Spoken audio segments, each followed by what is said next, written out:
السلام علیکم ورحمۃ اللہ وبرکاتہ۔ نحمدہ ونصلی علی رسولہ الکریم، اما بعد۔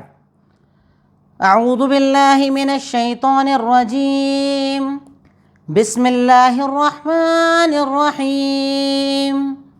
وَإِذَا قِيلَ لَهُمْ تَعَالَوْا إِلَى مَا أَنزَلَ اللَّهُ وَإِلَى الرَّسُولِ قَالُوا حَسْبُنَا مَا وَجَدْنَا عَلَيْهِ آبَاءَنَا أَوَلَوْ كَانَ آبَاؤُهُمْ لَا يَعْلَمُونَ شَيْئًا وَلَا يَهْتَدُونَ يَا أَيُّهَا الَّذِينَ آمَنُوا عَلَيْكُمْ أَنفُسَكُمْ لا يضركم من ضل إذا اهتديتم إلى الله مرجعكم جميعا فينبئكم بما كنتم تعملون يا أيها الذين آمنوا شهادة بينكم إذا حضر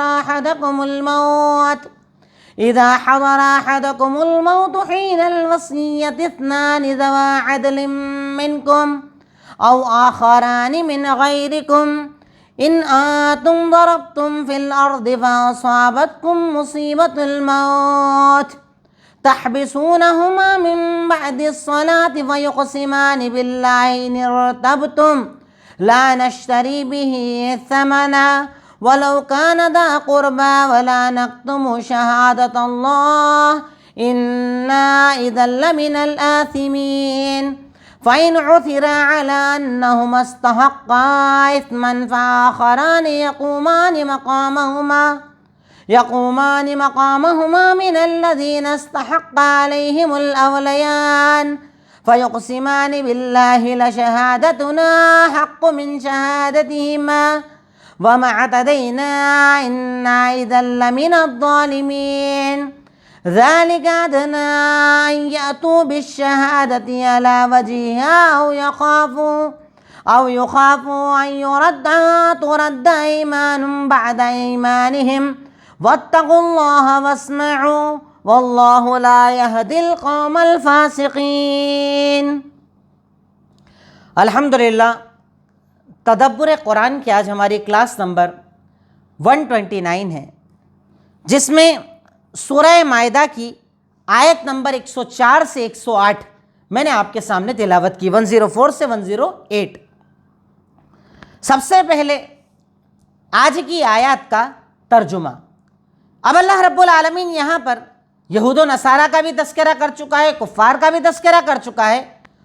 ایک طریقے سے ان کا مجموعی وصف اللہ تعالیٰ بتا رہا ہے کہ کامن ان کے اندر ایک پرابلم یہ تھی کہ وَإِذَا قِيلَ لَهُمْ تَعَالَوْا إِلَى مَا أَنزَلَ اللَّهُ وَإِلَى الرَّسُولِ، کہ جب ان کو کہا جاتا ہے آؤ اس کی طرف جو اللہ اور اس کے رسول نے بیان کیا، تو وہ کہتے ہیں ہمارے لیے تو ہمارے باپ دادا کافی ہیں۔ یعنی یہ کامن سبھی میں پرابلم ہے جتنے گمراہ فرقے ہوتے ہیں کہ آپ انہیں جب دعوت دیں گے اللہ اور اس کے رسول کی طرف تو وہ کہتے ہیں ہمارے باپ دادا یہ کیا کرتے تھے، ہمارے باپ دادا نے یہ عمل کیا، یعنی وہ باپ دادا کو عمل اور دلیل کے طور پر پیش کرتے ہیں۔ اَوَلَوْ كَانَ آبَاؤُهُمْ لَا يَعْلَمُونَ شَيْئًا وَلَا يَهْتَدُونَ، گرچہ ان کے ماں باپ یعنی جو ان کے آبا و اجداد تھے وہ کچھ نہیں جانتے تھے اور ہدایت پر بھی نہیں تھے، یعنی وہ گمراہی پر تھے، ضلالت پر تھے، شرک پر تھے، کفر پر تھے، اس کے بعد بھی باپ دادا کی دلیلیں پیش کرتے ہیں، باپ دادا کا عمل پیش کرتے ہیں، ہمارے ابا کیا کرتے تھے، ہمارے دادا کیا کرتے تھے۔ یہ ہمیشہ سے گمراہ فرقوں کا طریقہ رہا ہے۔ اس کے بعد اللہ تعالیٰ ارشاد فرماتا ہے یا ایھا الذین آمنوا، اب جب مومن دلیلیں پوری کر لے، محنت پوری کر لے، دعوت کا کام کر لے، اس کے بعد بھی اگر کوئی نہ مانے تو اللہ تعالیٰ یہاں پر ایک سکون دے رہا ہے کہ اے وہ لوگوں جو ایمان لائے ہو، تمہارے لیے تمہارا نفس ضروری ہے، یعنی خود پر عمل کرنا ضروری ہے۔